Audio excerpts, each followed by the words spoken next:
Hello everyone, so today we're going to be doing a little bit of a different video. Today I'm going to be talking about the manga buying ban I have established for myself for next year, 2022. So I'm going to start out the video by explaining kind of what a book buying ban, or in this case a manga buying ban, is. So I used to do a lot of booktube, I still watch a lot of booktube, and on there we have the idea of the book buying ban. So sometimes people will establish this for a month, a couple months, or they have a goal to read a certain amount of books and then they can buy books again. So the book buying ban doesn't necessarily mean that you're not allowed to buy books at all. Usually it's just kind of guidelines for when you're allowed to buy books again. Most people on BookTube use it as a way to limit their spending because they realize that they buy a lot of books and they can't read as many as they buy, so they use that as a kind of catch up, or they have lots of unread books on their TBR and they want to catch up with those as well.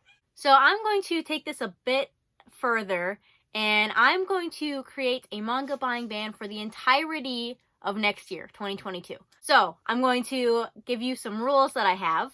First of all, this does not mean that I'm not allowed to buy manga. That is not the case at all. If I couldn't buy manga, I would not have a very good time. So this is not saying that I'm not allowed to buy any manga in 2022, but it is greatly limiting the things I'm allowed to buy. So first of all, the main rule is that I'm only allowed to buy manga that are released in 2022, next year. This means new titles, pre-orders, those are the only things I'm allowed to buy next year.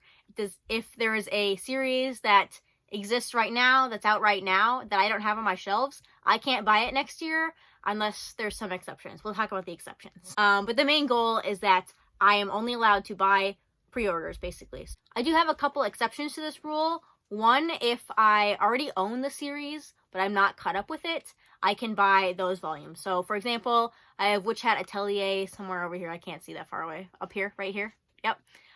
So I'm not caught up with these physically. So if I want to buy the next volume next year, even though it isn't released next year, I can still do that because I have the volumes here. So that's one exception. Also, if I read the series somewhere else, like if I read it digitally, if I read it from my library, then I can collect the series. The next rule is kind of an incentive for me to read the manga I already own.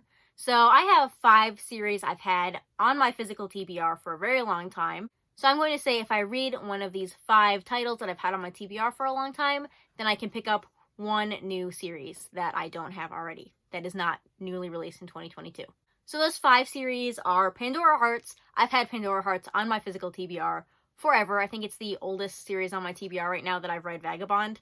So there's that one. I really need to get to that next year. Then I have Toriko. I've read half of Toriko. I stopped reading it at like volume 20, and I haven't read it since then, so I have like 23 volumes left. Then I have Blade of the Immortal, because if I don't give myself an incentive to read it, I feel like I'm not going to get to it for a long time, so Blade of the Immortal is one on my list. And then I have Case Closed, because I have 25 volumes of Case Closed that I have not read. I actually haven't read any of Case Closed, so I'd like to get to that so I can see if I can keep collecting it, because it's really, really long, and I'm not sure if I'm going to like it enough to keep collecting that many volumes. And then for number 5, I have Seraph of the End, just because it's been on my TBR for a while.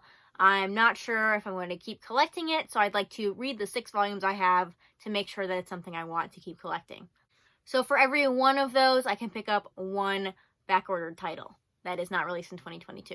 Contrary to like the title of this video, I'm not banning myself from buying manga at all, really. It's just limiting the titles that I can pick up. And the reason for this is because I don't want to be picking up any more older titles, because there are so many new titles coming out that I'd rather be reading. And also, most of these series I'm interested in collecting in the first place, I already own, and they're sitting on my shelves unread, like those 5 series I just mentioned, and they might be there for years, and I'd like to get to the ones I have. So the goal here is not to stop buying manga, it's to read more of the manga I already have, and this idea is going to slow down my buying a bit, hopefully, and then I'll be able to read more of the ones I have and only add ones that I'm really interested in, newer ones, and then also ones that I read digitally or via my library, then I can pick those up, and it's not adding to my physical TBR. So I do think I need to give myself some kind of incentive for this idea, because just saying, oh, I'm not allowed to buy manga,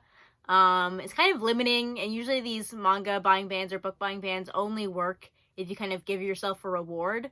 I don't know what my reward is going to be. I don't even think I need one. But I feel like if I want to be successful, I should create one, and then it'll incentivize me to be successful with this. But basically, I'm really, really hoping I manage to do this for 2022. I just have no space on my shelves. Like you can see, this is pretty much the only space I have in all of my shelves, like in my entire room.